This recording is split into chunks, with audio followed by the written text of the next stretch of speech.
பற்றி அனுமதிப்பதற்கு இடமில்லை. மாண்பு உறுப்பினர் காமராஜ்.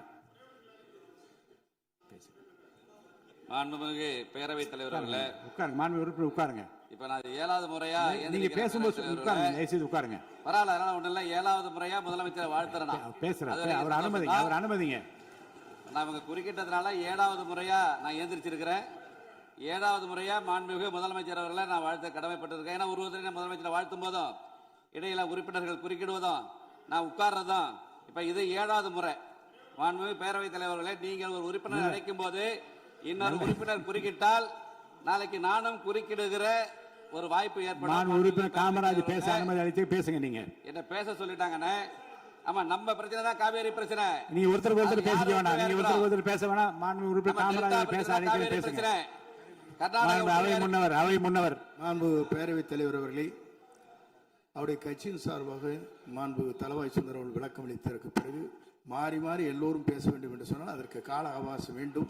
ஆகவே உங்கள் சார்பாக உங்களுடைய கட்சியினுடைய உறுப்பினர் தெளிவாக இங்கே சொல்லி இருக்கிறார் என்பதை தெரிவித்துக் கொள்கிறேன். மாண்புமிகு காமராஜ் பேசுங்க. மாண்புமிகு பேரவைத் தலைவர்களே, 8வது முறை நம்ம உறுப்பினர்கள்லாம் கமெண்ட் அடிக்கிறாங்க. முதலில் இந்த தனது பிறந்த நாளை கொண்டாடும் மாண்புமிகு தமிழ்நாடு முதலமைச்சர் அவர்களுக்கு எனது உளமார்ந்த பிறந்தநாள் நல்வாழ்த்துக்களை தெரிவித்துக் கொள்கிறேன். சமூக நீதி, கல்வி, தொழில் வளர்ச்சி, பெண்கள் முன்னேற்றம், இளைஞர் நலன், தமிழ்நாட்டின் ஒட்டுமொத்த வளர்ச்சிக்காக அவர் மேற்கொண்டு வரும் மக்கள் நல பணிகள் மேலும் சிறக்கவும், நல்ல உடல் நலத்துடனும் நீண்ட ஆயுளுடனும் மக்கள் பணியாற்றவும் இறைவனை பிரார்த்திக்கிறேன். மாண்புமிகு பேரவைத் தலைவர்களே, அவையில் இருக்கும் அனைவருக்கும் எனது அன்பான வணக்கங்களை தெரிவித்துக் கொள்வதோடு ஆளுநர் பேருரைக்கு நன்றி தெரிவிக்கும் தீர்மானத்தின் மீது பேச வாய்ப்பளித்த மாண்புமிகு பேரவைத் தலைவர் அவர்களுக்கும் மாண்புமிகு முதலமைச்சர் அவர்களுக்கும் முதற்கண் எனது நன்றியினை தெரிவித்துக் கொள்கிறேன். கடந்த 4 நாட்களுக்கு முன்பாக நம்முடைய ஆளுநர் அவர்கள் இந்த அவைக்கு வந்தார். வந்து அவர் சென்றபோது அவர் அறிக்கையாக வெளியிட்டது புதிய உதயம் தோன்றிய நாள்.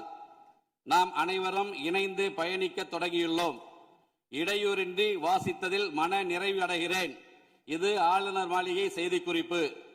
இவ்வாறு மேதக ஆளுநர்களே மகிழ்ச்சியுடன் பாராட்டிய பின் வேறு எவரிடமிருந்து பாராட்டு பத்திரம் வேண்டும்? மாண்புமிகு பேரவைத் தலைவர் அவர்களே, நம்முடைய முதல்வர் அவர்களுக்கு. ஆளுநர் உரை என்றாலே ஒரு பதற்றம் நம்மை பற்றி கொள்ளும். ஆனால் இந்த முறை அவை தொடங்கிய உடனே தமிழ்த்தாய் வாழ்த்து கம்பீரமாக ஒலித்தது. தேசிய கீதமும் பெருமையாக இசைத்தது. மேதக ஆளுநர் அவர்களும் ரொம்பவே சந்தோஷமாக புன்னகையோடு தன் உரையை வாசித்து முடித்ததோடு இன்றைக்கு தமிழ்நாட்டில் ஒரு மாபெரும் சரித்திர புரட்சியை தன்னந்தனியே ஏற்படுத்தி உள்ளார் நமது மாண்புமிகு முதலமைச்சர் என புகழ்ந்திருக்கிறார்கள். இதைவிட இந்த அரசுக்கு வேற என்ன பெருமை வேண்டும்? மாண்புமிகு பேரவைத் தலைவர் அவர்களே, நமது முதலமைச்சர் நாற்காலியில் வந்து உட்கார்ந்தவுடனேயே அரசுக்கும் ஆளுநர் மாளிகைக்கும் நடுவில் இருந்த எல்லைக்கோடு அழிக்கப்பட்டு அது நட்பின் பாலமாக அமைந்துவிட்டது. இதோடு நிற்கவில்லை. மத்திய அரசுக்கும் மாநில அரசுக்கும் இடையே ஒரு இணக்கமான ஒரு உறவு இருந்தால் மட்டும்தான் மாநிலம் வளரும் என்பதை புரிந்து மிக மிக முதிர்ச்சியான ஒரு அரசியல் பாதையை அமைத்துக் கொடுத்திருக்கிறார் நமது மாண்புமிகு முதலமைச்சர் அவர்கள். இதுதான் மற்ற தலைவர்களுக்கும் வழி நடத்த தெரிந்த நமது மாண்புமிகு முதலமைச்சர் அவர்களுக்கும் உள்ள வித்தியாசம் என்பதை இந்த அவையில் நான் தெரிவித்துக் கொள்ள கடமைப்பட்டிருக்கிறேன். மாண்புமிகு பேரவைத் தலைவர்களே, 4 நிமிஷம் ரொம்ப கூட போயிட்டு பேரவைத் தலைவரே, 7 தடவை எழுந்திருக்க கொஞ்சம் குறைச்சிங்க. மேல 4 நிமிஷம் 17 நிமிஷம் ஓடி வச்சு 8 தடவை எழுந்திருக்கிற மாண்புமிகு பேரவைத் தலைவர் 5 நிமிஷம் கூட அனுமதிக்கணும். மாண்புமிகு பேரவைத் தலைவர்களே, நம்பிக்கையில் சிறந்தது தன்னம்பிக்கை. தன்னால் எதையும் சாதிக்க முடியும் என்ற நம்பிக்கை தான் தன்னம்பிக்கை. இந்த தன்னம்பிக்கையை தாரக மந்திரமாக கொண்டு தடைகளை தகர்த்தெறிந்து இந்த விசில் புரட்சி மூலம் தமிழ்நாட்டில் நல்லாட்சி அமைய வேண்டும், இந்தியாவிலேயே தமிழ்நாடு முதன்மை மாநிலமாக விளங்க வேண்டும் என்ற தமிழக மக்களின் எதிர்பார்ப்பை பூர்த்தி செய்ய தற்பொழுது பூர்வாங்க நடவடிக்கைகள் தொடங்கப்பட்டுள்ளது என்பதை மகிழ்வுடன் தெரிவித்துக் கொள்கிறேன். மாண்புமிகு பேரவைத் தலைவர் அவர்களே, ஆளுநர் உரை மீதான நன்றி தெரிவிக்கும் தீர்மானத்தின் மீது எனது உரையை நிகழ்த்துவதற்கு முன்பாக எனது மன்னார்குடி சட்டமன்ற தொகுதி தொடர்பான 2-3 கோரிக்கை தான். பேரவைத் தலைவர்களே, மன்னார்குடியில் 125 ஆண்டு நகராட்சி மன்னார்குடி நகராட்சி. இதுவரை ஒருங்கிணைந்த நீதிமன்ற வளாகம் அங்கே இல்லை. பல முறை முயற்சித்தும் நீதிமன்ற வளாகம் இங்கே இல்லை. அதை போல விளையாட்டில் ஆர்வம் உள்ளவர்கள் அதிகம் இருக்கிற பரவாக்கோட்டை மற்றும் உள்ளிக்கோட்டை பகுதியில் விளையாட்டு அரங்கம் அமைத்து தர வேண்டும். நீடாமங்கல பேரூராட்சி பழமையான பேரூராட்சி, இதுவரை அங்கே பேருந்து நிலையம் அமைக்கப்படவில்லை. அமைப்பு தர வேண்டும் என்கிற எனது வேண்டுகோளை வைக்க விரும்புகிறேன். நீடாமங்கலம் ஊராட்சி ஒன்றியத்தை வடுவூர் தலைமையிடமாக கொண்டு ஒரு ஊராட்சி ஒன்றியம் அமைத்து தர வேண்டும் என்கிற வேண்டுகோளை வைக்க விரும்புகிறேன். அதே போல இடமலை கிராமத்தில் கைப்பந்துக்கென உள் விளையாட்டு அரங்கம் அமைப்பு தர வேண்டும் என்ற கோரிக்கையை வைக்க விரும்புகிறேன்.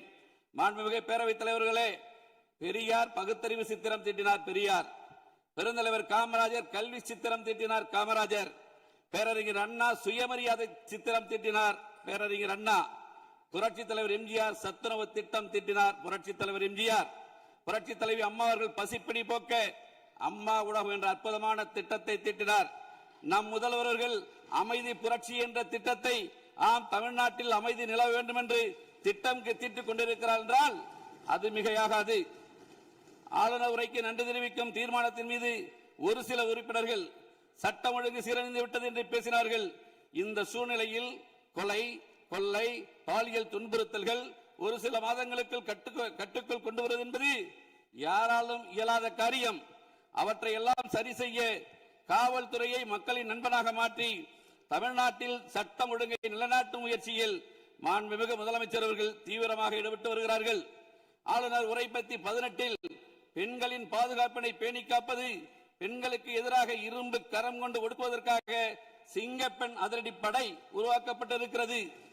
இந்த அரசால் உருவாக்கப்பட்டுள்ளது. இதனால் சட்டம் ஒழுங்கு கட்டுப்பாட்டுக்குள் வரும் என்பதில் எல்லளவும் சந்தேகமில்லை. ஆளுநர் உரை பத்தி 19 போதைப் பொருள் தடுப்பு சிறப்பு படை அனைத்து மாவட்டங்களிலும் உருவாக்கப்படும் என்று குறிப்பிடப்பட்டிருக்கிறது. இந்த சிறப்பு படை அமைக்கப்பட்ட பின் போதைப் பொருள் நடமாட்டம் கட்டுக்குள் கொண்டு வரப்பட்டு இதன் மூலம் சட்டம் ஒழுங்கு சீராகும் என்பதில் எல்லளவும் சந்தேகமில்லை. தமிழ்நாட்டின் அடையாளமாக தமிழ் மொழி உள்ளது. உலகத்தோடு நாம் போட்டி போட ஆங்கில மொழியும் தேவை. எனவேதான் இந்த இரு மொழிக் கொள்கையில் இந்த அரசு எவ்வளவு உறுதியாக இருக்கிறது என்பதை ஆளுநர் உரை தெளிவுபடுத்தியுள்ளது. இது வெறும் பேச்சல்ல, இது செயல் அரசு என்பதை நிரூபித்திருக்கிறது. தமிழ்நாட்டின் நிதி சுமை குறித்து வெள்ளை அறிக்கை வெளியிட்டுள்ள இந்த அரசு அரசின் வருவாயை பெருக்குவதும் திசை மாறி சென்ற அரசு வருவாயை அரசின் கருவூலத்திற்கு எடுத்துச் செல்லும் வகையிலும் மதுபான உற்பத்தியாளர்கள் மீது கூடுதல் சிறப்பு கட்டணம் விதித்துள்ளது உண்மையிலேயே வரவேற்கத்தக்கது. இதன் மூலம் அரசுக்கு 1000 கோடி ரூபாய் கூடுதல் வருவாய் கிடைக்கும் என்ற நிலை ஏற்பட்டுள்ளது. அதே போல கனிமங்கள் மூலமாக கிடைக்கும் வருவாயை இரட்டிப்பாக்க அரசு தீவிரமாக முயன்று வருவதாக ஆளுநர் உரையில் குறிப்பிடப்பட்டுள்ளது வரவேற்கத்தக்க ஒன்றாகும். இதேபோன்று வாக்குறுதியை நிறைவேற்றும் வகையில் 2 மாதங்களுக்கு 500 யூனிட் மின்சாரம், 200 யூனிட் இலவச மின்சாரத்தை வழங்க உத்தரவிட்டுள்ளது. இதனால் ஏழை எளிய நடுத்தர மக்களின் நிதி சுமை வெகுவாக குறைந்து மகிழ்ச்சியில் இருப்பதை கண்கூடாக காண்கிறேன் என்பதை இங்கே நான் சுட்டிக்காட்ட கடமைப்பட்டிருக்கிறேன். இந்த அரசை ஆதரிக்கும் கூட்டணி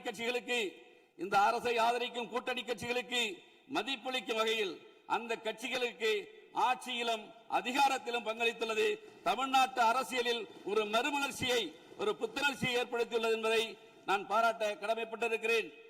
பொதுமக்கள் நலனை கருத்தில் கொண்டு 717 மதுபான கடைகளை மூடியது, பயிர்க்கடன் பெற்ற விவசாயிகளுக்கு கடன் தள்ளுபடி செய்தது, கல்வியை பொது பட்டியலில் இருந்து மாநில பட்டியலுக்கு மாற்ற நடவடிக்கை எடுத்தது, கச்சத்தீவு பிரச்சனைகளுக்கு தீர்வு காண மத்திய அரசை வலியுறுத்தியது உண்மையிலேயே வரவேற்கத்தக்கது. அதற்காக இந்த அரசை நான் மனதார பாராட்ட கடமைப்பட்டிருக்கிறேன்.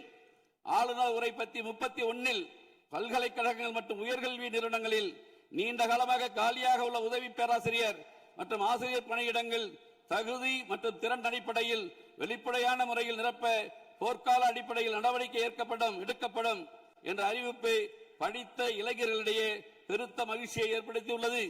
இந்த அறிவிப்பு இளைஞர்கள் அரசு வேலை பெற வழிவகுக்கும். இதை நான் மனதார வரவேற்கிறேன். காவேரி விவகாரம், அதை பற்றி பேசக்கூடாது என்று மாண்புமிகு பேரவைத் தலைவர் குறிப்பிட்டீர்கள். இது மற்றவருக்கு வேண்டுமானால் அது நீர், எங்களுக்கு அது உயிர். இங்கே டெல்டாவில் இருக்கிற அனைத்து சட்டமன்ற உறுப்பினர்களுக்கும் அது நீர். விவசாயிகள் நலனை பாதுகாப்பதற்கும் தமிழ்நாட்டு மக்கள் எதிர்பார்ப்பை நிறைவேற்றுவதற்கும் சட்ட ரீதியாக எப்படி எதிர்கொள்வது என்பதை பற்றித்தான் தீர்மானம் முழுமையாக நிறைவேற்றியிருக்கிறார்கள். அருள் கூர்ந்து மேகதாது பற்றி பேச வேண்டாம் என்று கேட்டுக்கொள்கிறேன். அன்புமிகு பேரவைத் தலைவர்கள், நான் உள்ள போல காவேரி எங்களுக்கு உயிர், டெல்டா மாவட்டங்களுக்கு உயிர். இங்க இருக்கிற மற்றவர்களுக்கு அது நீர், எங்களுக்கு உயிர். மாடு கட்டி போரடித்தால் மாளாது என்று சொல்லி யானை கட்டி போரடித்த எங்கள் பகுதி. சோழ வளநாடு இந்த நாட்டிற்கே சோறு போட்டது என்று கூறிய பகுதி எங்கள் பகுதி. அந்த பகுதியிலிருந்து உணர்வோடு பேசுகிறோம். கர்நாடகா இந்த விஷயத்தில் ஒற்றுமையாக இருக்கும் போது தமிழ்நாட்டில் இருக்கிற நம்முடைய மக்கள் பிரதிநிதிகள் ஒற்றுமையாக இருக்க வேண்டும் என்கிற வேண்டுகோளைத்தான் நான் இங்கே வைக்க விரும்புகிறேன். அதற்குள் நான் செல்ல விரும்பவில்லை. எனக்கு பேச வேண்டிய டயத்துக்கு பிறகு 8 தடவை நான் எழுந்திருச்சிருக்கேன். அதனால நான் அதுக்குள்ள போகல என்பதை வலியுறுத்தி கேட்டுக்கொண்டு, நல்ல வல்லுநர்களை கொண்டு இங்கே பேசிய ஒருமித்த கருத்தோடு அந்த தீர்மானத்தை, அந்த முதலமைச்சர் கொண்டு வந்த சிறப்பு வாய்ந்த தனி தீர்மானத்தை நல்ல வல்லுநர்களை கொண்டு சிறப்போடு நாம் அதை ஏற்க வேண்டும் என்கிற வேண்டுகோளை மட்டும் வைத்து அதற்குள் நான் உள்ளே நுழைய விரும்பவில்லை.